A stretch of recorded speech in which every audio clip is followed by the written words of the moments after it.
Welcome to the Geekcentric podcast, and welcome to our spoiler-free review for Pixar's Inside Out 2.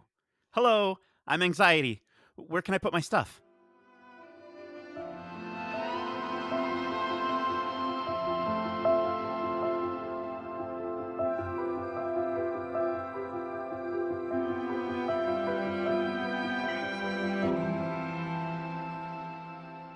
Welcome to the Geekcentric podcast. My name is Nate, and this is our spoiler-free review for Inside Out 2.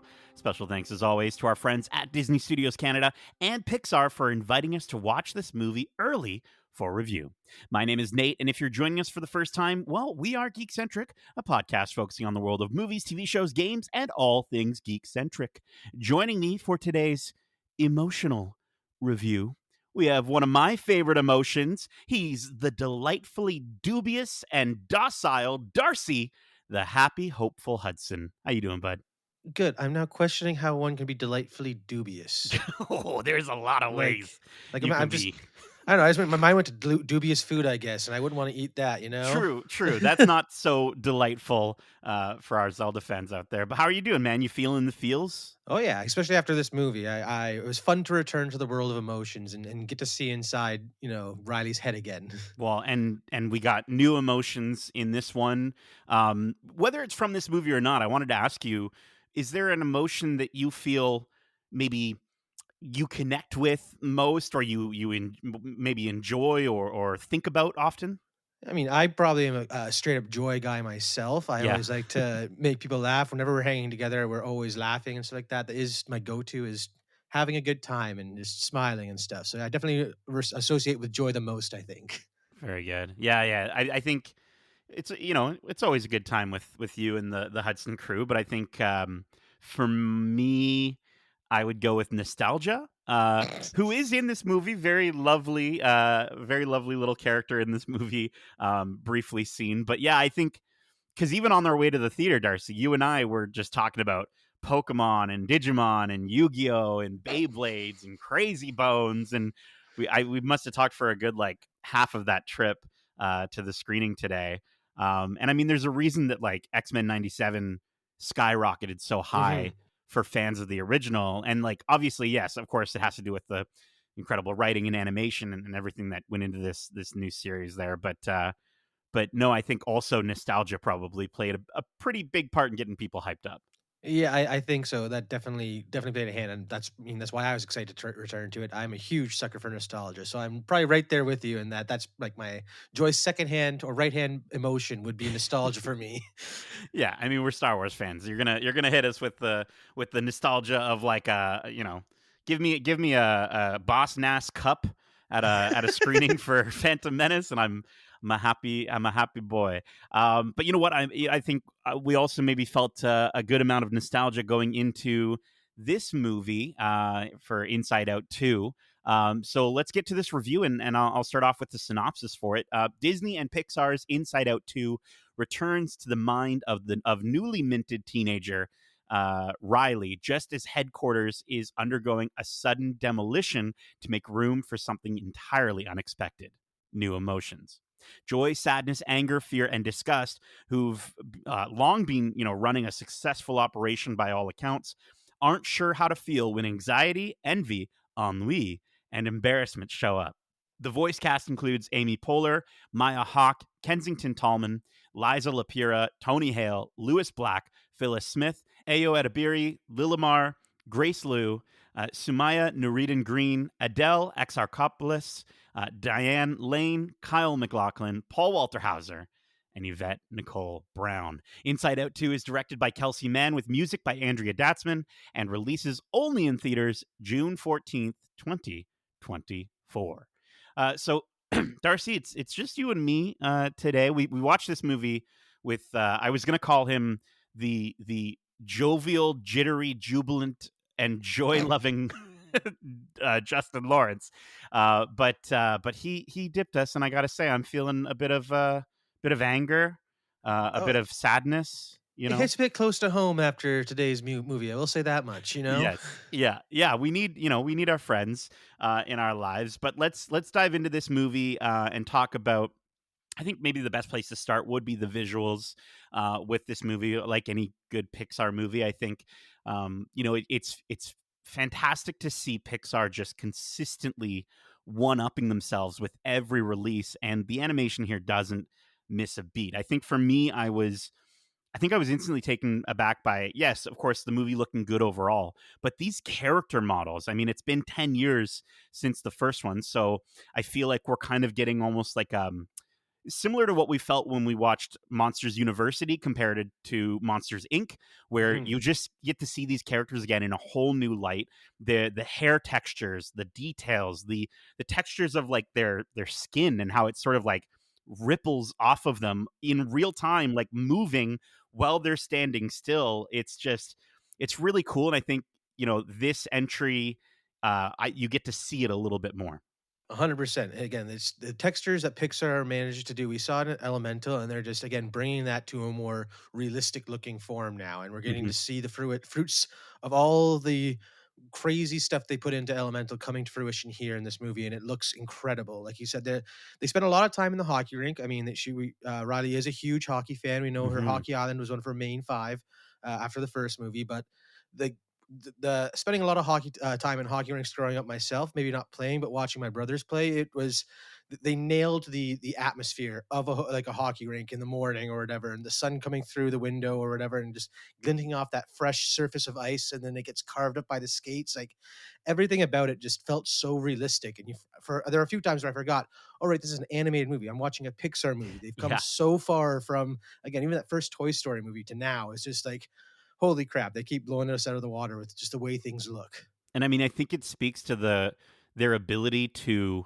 draw you in, tell such a phenomenal story to the point where, yeah, their animation is gorgeous, but like it didn't hit me until like maybe you know 20 minutes in that I was like, this looks so good. Mhm. And it's kind of a magic trick, right? It's kind of one of those things where it's like, wow, like I'm so invested in this and I'm so excited to be back in this world, but you don't initially like it's not something you get right away, and then you sort of see it as you're going on. And I don't know, I just think that's really impressive. And I think, yeah, like getting to spend more time outside of headquarters in Riley's real world, it looks unbelievable. And even those character models, the humans, look absolutely fantastic. I love that, and it's only briefly, and I don't think it's a spoiler. I'm pretty sure there's moments in the trailer, but we get to see Pixar mixing animation styles, which is really, really neat. I'm not going to say exactly how they do that, but Riley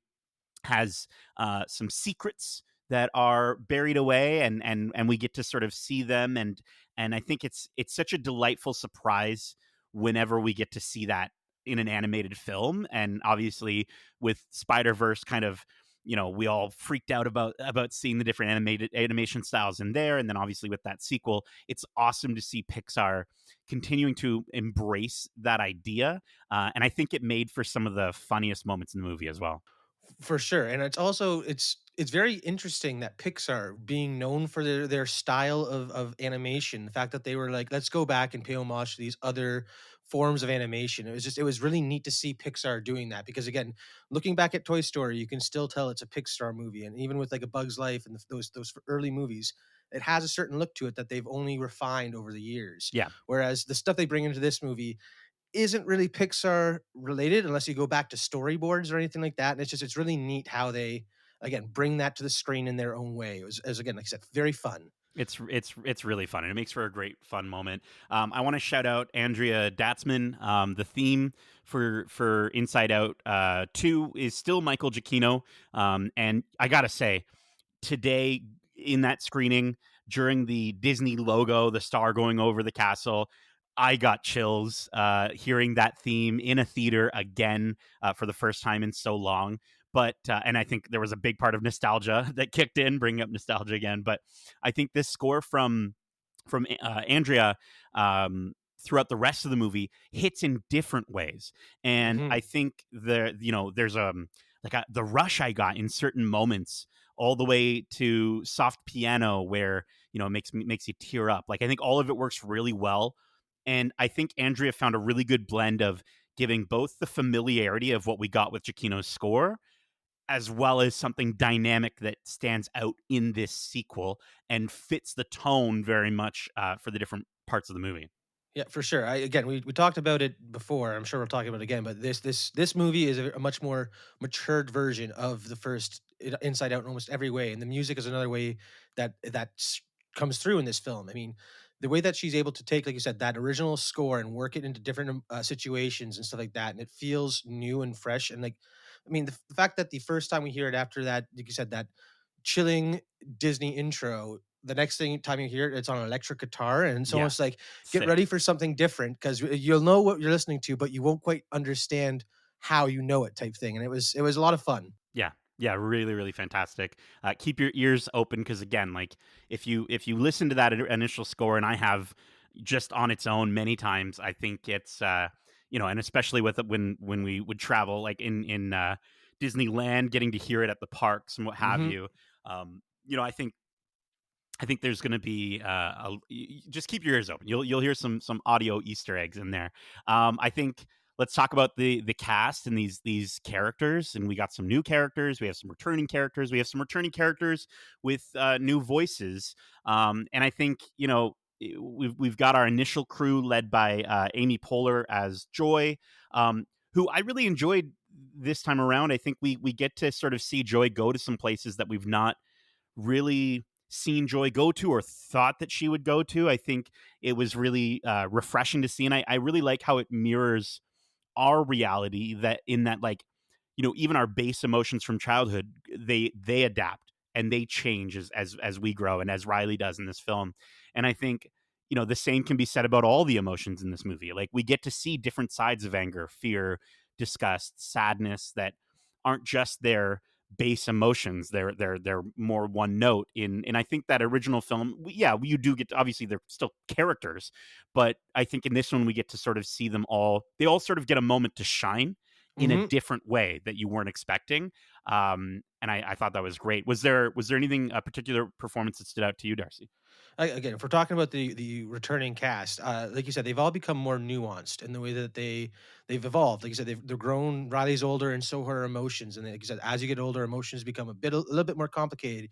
Happy isn't always straight up happy anymore, and it is those blends that we saw at the end of the last movie. So Hmm. it was really cool again hearing them all come back. As much as I love Bill Hader and Mindy Kaling, they weren't missed. I will say that Tony Hale and Liza Lapiri Hmm. uh, did a fantastic job stepping into the role of fear and disgust. And like you said, getting to spend more time with these characters was a lot of fun. They became more characters and not so much just like you said, those base emotions that they were in the first film, which was really cool.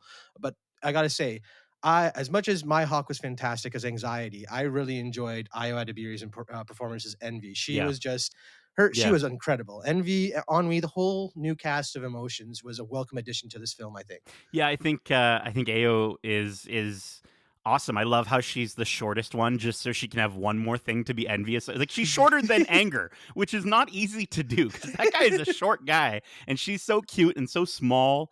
And I think her line delivery is so quick and snappy, like you would Hmm. expect from Ao, but also uh, kind of how whenever you have those thoughts of jealousy, normally they do come a little too quickly for you. So I like how her dialogue and her line delivery even matched that sort of emphasis on how jealousy actually even works Hmm. within our brains. I think, yeah, I do want to talk about Maya Hawke. I think she had to meet up and match up with these legacy characters, and I think there are a lot of scenes where she steals the show. And Hmm. I love how this movie doesn't really have a villain, right? And I think it's really cool how we get to sort of see that she's just trying to do her best for Riley, which is exactly what Joy is trying to do. But the movie explores how different their ideologies are in how that works, and we get to see what makes them clash. But at the same time, Maya Hawke, through her vocal performance, Anxiety is so charming and lovely. And it's one of those things where, yeah, sure, there are moments where obviously the character, you're kind of like hoping, one way or the other, one outcome or the other for the character. But I just think, like, the entire time, I really liked Anxiety, and I think the writing that she was given to personify Anxiety was really, really well done. And yeah, I think Maya Hawke did a great job with that character. 100%. I have to agree with you there. She it was when she is paired with Amy Poehler's Joy, you have to bring a certain level, and she kind of went way past that and did Yeah. an incredible job of anxiety. And again, those moments that she really embodies anxiety, everyone can relate to, and it is so shocking how this cute cartoon character can be so relatable because of how she is again going about why she's trying how she's trying to help the person she cares about type thing, and it's just like it's so relatable.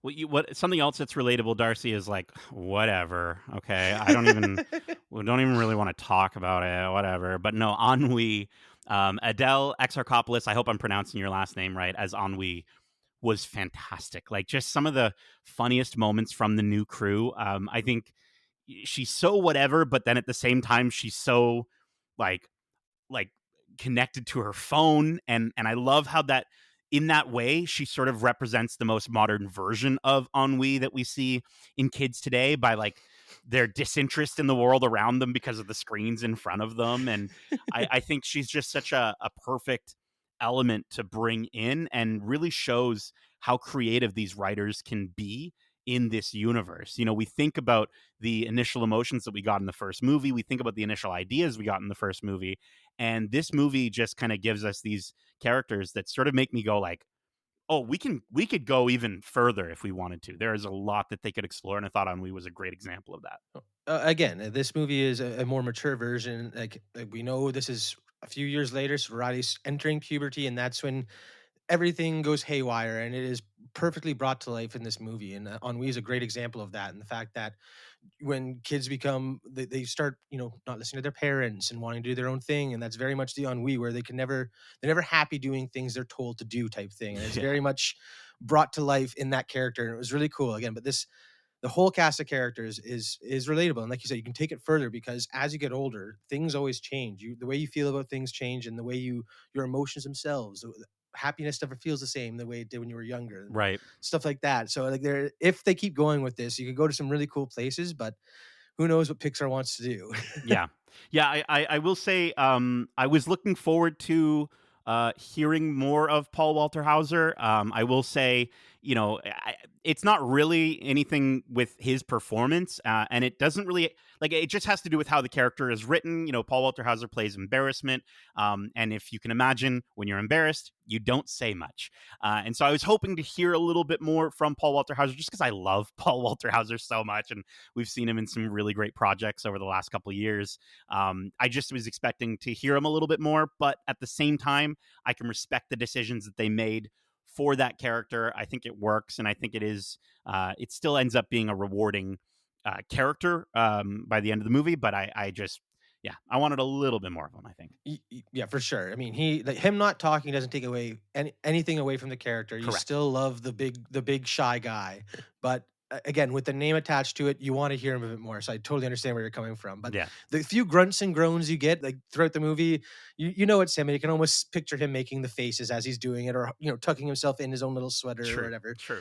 And then I do want to just, as we wrap up performances, I do want to shout out Kensington Tallman, who plays Riley. I think we get to hear even more from her, I think, this time around than in the first one. Like we've been saying, we get to spend more time with Riley in this movie. And I think she does such a good job giving us a relatable Riley whose major focus is friendship this time around, right? Her ability, I think, Kensington's ability to give Riley through her vocal performance those moments of awkwardness or embarrassment or sadness or excitability, like the giggling and laughing of being a 13-year-old kid again is one of those things where it's like she nailed that. Like she absolutely nailed that. I mean, the actress is 16, so not that long ago that she has to recall those memories and that but I think she did a really good job, and I think it just connects you so much to Riley in this movie. And even hearing her voice slightly change throughout the movie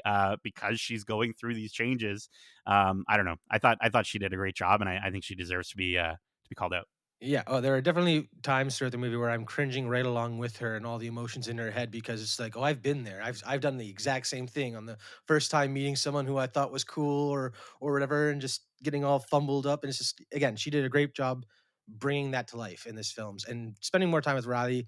helped this film, in my opinion, a lot. Well, let's talk about that. Obviously, we're going to stay spoiler free, but I do want to kind of dive into the story and the pacing a little bit. This movie comes in at an hour 36 minutes, which is 1 minute longer than the first one that came out almost 10 years ago. And I think it's a perfect length. Like honestly, for movies that are, I get it. This movie is aimed at kids. I think this movie is aimed at everyone. But Hmm. but traditionally, a Pixar animated movie, a lot of families are going to go see this, and a lot of parents are going to bring their kids or their young ones. And I think that the not only is the length a perfect length, it doesn't slow down. It doesn't spend too much time on one gag or another. I think it and the cool part is there's enough laughs at almost at every single turn of this movie. Obviously, there's emotional moments outside of laughing, and yeah, there's awkward moments and cringy moments and all the feels. But the humor and the way that these characters, like we said, are acting in ways that we weren't expecting really helps to carry the narrative along and gives you all those emotions as they do so.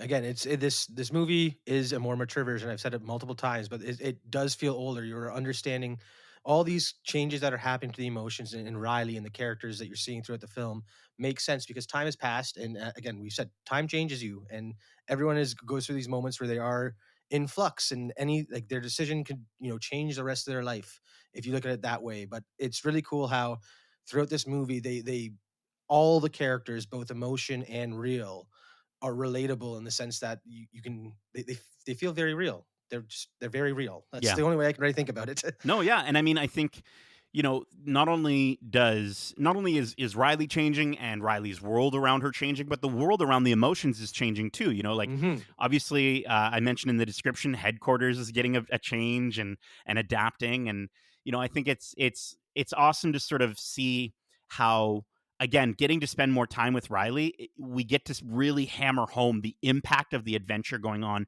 in her head, and it sort of feels like just a natural progression of how to tell stories within this universe.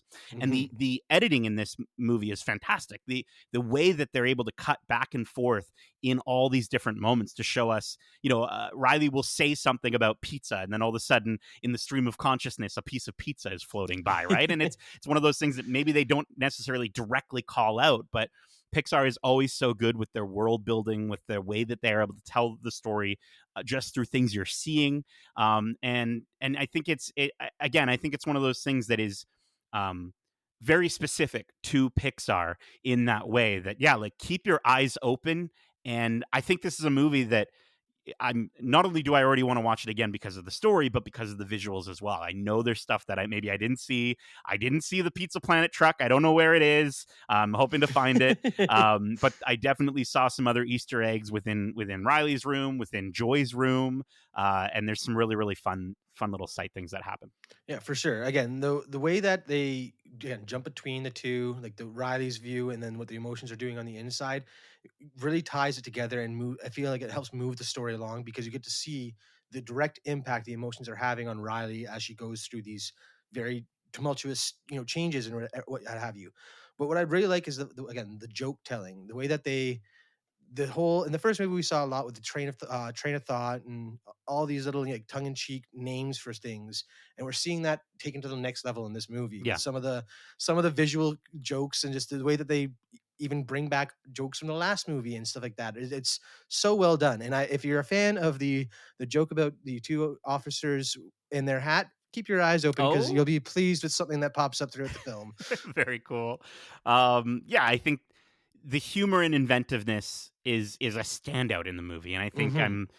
yeah, some of the moments, some of the things are cheesy and silly, but I don't think it ever took me out. I think I was belly laughing at most of those moments, Hmm. and we were in a fairly decent sized room, like screening with press. Normally, when we go to press screenings, it's like maybe like four or five other people there, and so obviously Pixar brings the boys to the yard, if you will, and we were all having a good time and laughing, and even some of the more like cynical critics that like not cynical critics, but critics that I know judge these things a little bit harshly. I was hearing them laugh, and so I think I think they have a way with their writing, and I think the way that they craft the world of Riley's mind just shows again that they're not running out of these ideas. I'm excited for the possibility of a series on Disney Plus. There Mhm. was a rumor or speculation that I saw online, or I don't even know if it was a rumor. It might have just been a straight up report that something was in development, that they are going to be continuing, and I think it's the perfect way for them to do that. Give me a Zootopia Plus, give me an Inside Out Plus, give me a Mhm. short series or whatever you want to do, and I think it would work really, really, really, really well. Or if they just want to make more sequels, Yeah. I think they could. I think we could get a third, and I think it would, to me, potentially, like, this has the opportunity, and this might sound hyperbolic, but with where Toy Story ended up I knew this in is where its you're going last for some movie, reason. I think Inside Out 2 and Inside Out 3 and Inside Out 4 has the opportunity to potentially be able to um, exceed the quality of the latest Toy Story movies. I hope Mhm. Toy Story 5 is phenomenal. Like, don't get me wrong, I hope it blows us out of the water and I'm like, that's the best Toy Story ever. But at the same time, seeing what we saw in this movie shows me that at least, this grouping within Pixar has the stuff to take these stories even further. Mhm. But Darcy, is there anything else that you wanted to like? Was there anything that didn't work for you, or anything you wanted to No, bring up? nothing didn't wait, hold on, it's double negative, that won't work. I enjoyed all of it, so I don't have anything negative to say about this film. Okay. All right. Okay. Well, let's get to our instead of overall, like, final score or like overall thoughts. I decided to call this our overall feels. So get in your feels, Darcy, and I'd love you to rate this movie on a scale of 1 to 5 emotions. Yeah. So I mean, at the top of the episode, you asked what emotion I associated with most, and it was joy. And I feel like a lot of that comes down to the fact that I love to like things. I am a fan of so many different franchises out there, and it's really hard for me to find something I don't like. And this film is a standout example of that. And that from start to finish, I found myself enjoying it more than I thought I could after watching the first film and being like, oh, it's a sequel to a great Pixar film. I'm not sure how much it's going to land. We might have a Cars 2 on our hands Yeah. here, where it's unnecessary and feels forced, but I was so delightfully overwhelmed with joy to find out that that was the opposite. And again, I have to give this one a strong 5 out of 5 because 5 out of 5 emotions. Sorry, because this is such a strong hitting film. It's so relatable. I can't wait to go see this with the rest of my family and just again show Robbie as she's growing up, and get to see if this helps her understand herself and maybe make her comfortable before she should be type thing. If Yeah. this film can help people understand who they are or kids growing up going through these tough times figure out that they're not alone and it is normal to feel this way. Yeah. I think that'd be a huge thing. And this again, the first film was massive for helping nonverbal people associate with emotions and communicate more. And I can only see this film helping even further with that dialogue. Yeah. I actually really love that, Darcy, because I think the movie, it does such a good job at painting the picture of, with these new emotions that are brought in, and again, I think, we had disgust and we had fear and we had anger and sadness, like, you know I think there's, so, you hear so often of like overprotective parents that everything's fine, everything's happy, everything's great, everything's, Hmm. and at least in our time, like, we kind of saw that a lot, and I'm, with different families and what have you, and it's everything's going to be okay, and you can dream for the stars and do anything you could ever imagine. And I love how this movie not only brings up the ideas of, no, but there are other feelings that are good for you and bad for you at the same time. And not only that, but maybe the things that your memories and the negative things in your life, maybe they should be talked about, maybe they should Hmm. be discussed. And I think that's such a powerful lesson, not just for kids, but for their parents and for new parents as well, who are going through, both two of our co-hosts just had, I say just had, I mean, how old are they now? Like, they're going to They're be, almost two they're now, almost so two now, they're growing really had little fast. babies, but the idea being that, like, even for them, like, there's so much that they can take away from this movie. And I think that's awesome. Like, that is so cool Hmm. that Pixar is able to do this. When you and I were in the car on our way back, and I was, we were driving back, I was struggling, we were talking, and I was struggling to find something that didn't work for me in this movie. And I literally had to, like, I was literally talking myself out of criticisms like you weren't even saying anything. I was just you're like, No, but you'd start a point and finish it by being like, "You know what? Never mind. I take yeah, that back." like I think like this being a sequel, and obviously the first thing you want to do is compare it to the first one, and I think what this sequel pulls off the most is its ability to balance both familiarity and what's new, and it Mhm. really does expand and elevate the Inside Out Oh, is world so Justin here? well and so fluidly. Yeah, elevate. Yeah, no, it's the word. But no, I think it really does kind of do that in such a fluid way. And I think as soon as I thought about the original score, right, and I was comparing it there, but then I thought about the fresh elements like we discussed that Andrea brought in, or thinking about moments of like Bing Bong died. Okay, spoilers for the first one. Hopefully you already knew that. But Bing Bong died, dude, and that is something that scarred me, and I'm sure many people that have watched Inside Out, and hits you in a certain way.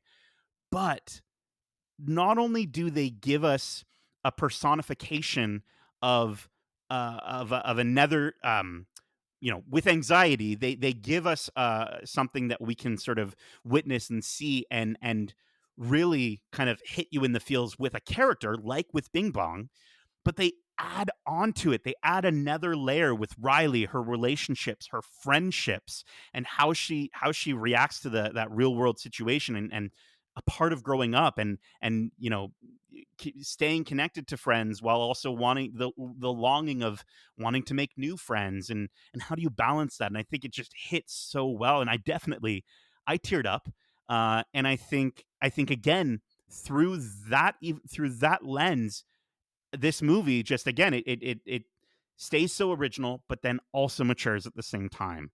So yeah, I obviously thoroughly enjoyed Inside Out 2. It sits right up there with the first one. Kelsey Mann really showed up for this one. The team at Pixar continues to just show how incredible they are with storytelling and their ability to connect with everyone, which is my favorite part about Pixar movies is when they really can get everyone connected. And I think this movie needs to be experienced by everyone.